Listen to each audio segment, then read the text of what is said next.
talk more about all of this. Very pleased to welcome to the program here this afternoon Dr. Raywat Deonandan, who's an epidemiologist, associate professor in the Faculty of Health Sciences at the University of Ottawa. Professor Deonandan, great to have you with us here. Welcome back to the program.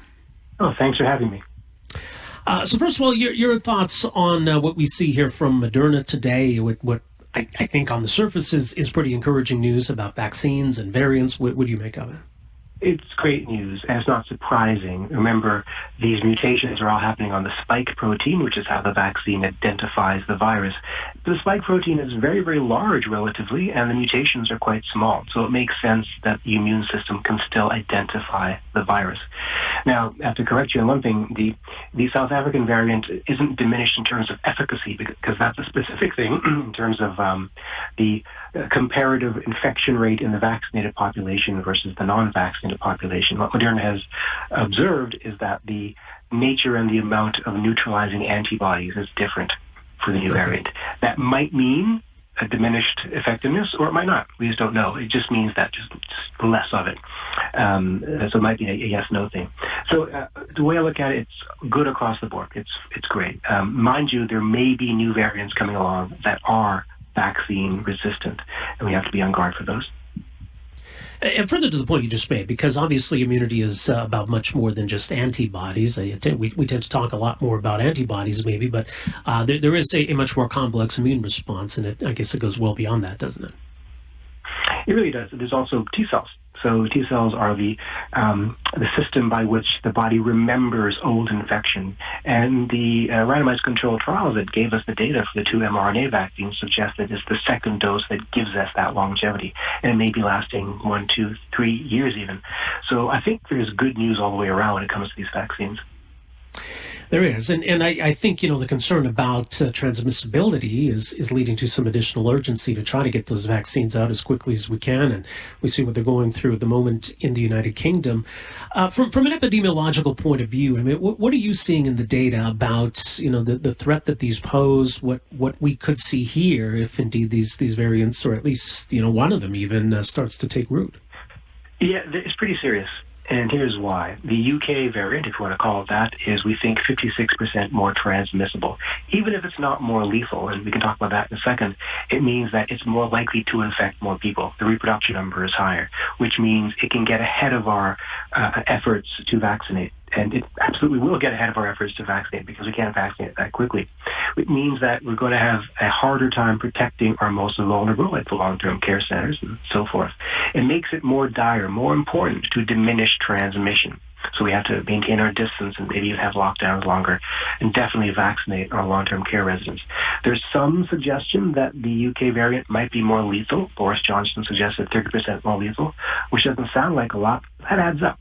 So the combination of more transmissible plus more lethal might mean a greater burden on our healthcare system and a greater death toll as well. It's interesting because, I mean, we can study the virus itself, we can map out its genome, we can understand, where these changes have occurred. But in terms of understanding why it's more transmissible, or even how it could be more deadly, are we still trying to understand that? In large part, yes. Now we think, by we, I mean those who study it, not me, we think that the transmissibility in this case has to do with the nature of the binding. So the new variants apparently cling to our cells a bit easier, and also evade the immune system a tad more easily, therefore can increase viral load faster, therefore have a larger pathogenic response. So that's how it works at the individual level. But at the population level, that's really what we care about here in epidemiology. It just seems that more people are getting infected, and more people are going to be hospitalized, and more people will die unless we can vaccinate faster. Well, and we're already seeing some evidence that it's here. I mean, we've identified some cases. It appears that there was an outbreak in a nursing home in Ontario that happened quite quickly, and has had some pretty dire outcomes. That's attributable to this UK variant. So, I mean, we're already seeing some evidence that A, it's here, and B, what it's capable of. Yeah, absolutely. The long-term care center in Barrie was an eye-opener. It tore through that long-term care center with a vengeance. It shows us that we can't keep our institutions as safe as we thought we could, even deep in the second wave when we think we know what infection control looks like. And again, it increases the stakes for making sure that these populations are well vaccinated. That's why we've stepped up the pace of that process. Now, it also means we need to slow down the ability of the new variants to move across the country. So maybe enacting domestic travel restrictions is in order so that these areas with high prevalence of this new variant are separated from areas of low prevalence by keeping people from those areas from traveling. So some policy levers are still open to us, but the key here is to slow transmission and get more vaccines. It's interesting. I mean, we've seen such amazing progress when it comes to developing vaccines. On the treatment side, though, it hasn't been as dramatic. I know there's been a lot of hope invested in maybe certain drugs that could be retooled, and I think we've had some disappointments on that front. Given all of that, what do you make of this research today, in fact, out of Quebec, that suggests that colchicine, which is a drug that's used to treat gout, that it could be beneficial when it comes to COVID-19, or at least more severe outcomes, hospitalizations, etc. There's some limited data available. What is it telling you? It's tantalizing. And it makes sense biologically because colchicine is an anti-inflammatory and seems to reduce this thing that we call the cytokine storm. Most people who die of COVID die of the cytokine storm. That's when your body just goes crazy with an immune response. But epidemiologically, we have to be a little bit cautious here. One of the lessons from this pandemic is to really beware science by press release. So many tantalizing and promising announcements didn't pan out in the end. Things like remdesivir and hydrochloroquine, all those drugs that people still think about, but really the data does not support. In this one, we haven't seen the data. We just have the press release. And even what's been released is a little, not suspicious, but it gives me some pause before I celebrate. For example, the words approaching statistical significance are in the press release. And that's not really a thing, in my opinion. Either it's significant or it isn't. Right? So, I mean, there is such a thing as clinical significance. So I will delay my celebration until the actual data is published and scientists get a chance to peer review it. That's coming very, very soon, possibly in the next week or two. But I mean, how typical is it? I mean, obviously drugs that exist are approved for a specific reason. Now, there can be what they would call off-label uses for certain drugs, but, to find a home run like this, to find a drug that was originally designed for something else that can be hugely beneficial in treating a completely different disease, or in this case, a new disease, I mean, is that typically pretty rare? I don't know if it's rare. It's not uncommon. I mean, trazodone comes to mind. Trazodone was originally an antidepressant. Then it was found to be a sleep aid. Then it was found to be an erectile dysfunction drug because depressed people were sleeping better and having better erections. And so in the process of prescribing a medication that was developed for one thing, you find that so-called adverse reactions are actually positive reactions that can be reconsidered through a different lens. So this is part and parcel of the drug discovery process. So I'm not overly surprised, especially as new diseases manifest. It's important to look through the catalog of our tools throughout history to see if this new disease resembles other things we have treated in the past. In fact, that's one of the common clinical approaches. See what tools we have in the toolkit that have worked on similar things. And in this case, we're looking for anti-inflammatories, and colchicine came up. So let's hope it's the one. When it comes to developing new treatments or antivirals, is there some competition here with vaccines, that maybe vaccines are the better bet for companies that develop drugs? Or is it just that challenging to develop good treatments and good antiviral medications? That's a really interesting question. That's an economic question more than anything else. I suppose. And if you weren't in a pandemic scenario, I would say that the antivirals are, in fact, the better economic investment than a vaccine, because people who are sick are actually are more likely to be a better market than people who aren't sick. However, because of the pandemic, a lot of the financial risk has been underwritten by government when it comes to vaccine development. That's why we got so many vaccines, because there was no cost in creating all these parallel, very expensive randomized controlled trials. So the drug companies undertook no risk at all. So in these kinds of scenarios, the vaccines obviously are the better way to go. But economically, in a non-crisis year, the opposite is true.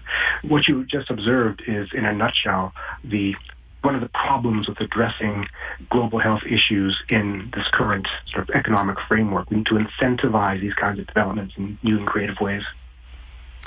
Yeah, I mean, I often think of the challenges in combating AIDS, right? And the AIDS vaccine has seemed so elusive, but yet science has developed some really effective antivirals. So I mean, AIDS is no longer the death sentence that it once was, even if we never really could come up with a vaccine for it. Yeah, it's a good point. I'm not sure what the answer to that question is. That maybe it is technologically a bit easier to develop an antiviral than it is a vaccine for a given kind of disease, especially a disease like AIDS, which actually diminishes your immune system. So trying to prepare your immune system to combat that is a special kind of complication. But it's an interesting economic question I have to give more thought to. But we have a good history as a species when it comes to vaccination and developing vaccination. The previous record, as you probably know, for the fastest development of a vaccine was the 1960s. A mumps vaccine took 4 years, and that was lightning fast. But this was made possible because of the money. A number of reasons. The money was a big part of it. And it really tells us going forward that diseases like AIDS and cancer and Ebola, we can develop all kinds of vaccines. All it takes is political will and money. And now that we know that, I think the public will demand faster action on vaccines for a number of things.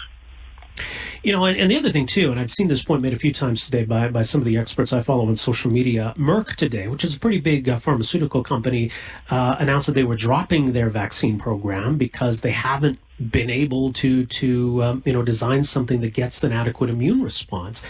So the fact that we've got, Pfizer and Moderna with such an incredible, efficacy and safety data and others coming, we're kind of lucky in a way because what's happened with Merck and some other big companies too, it illustrates, that there's some real challenges here.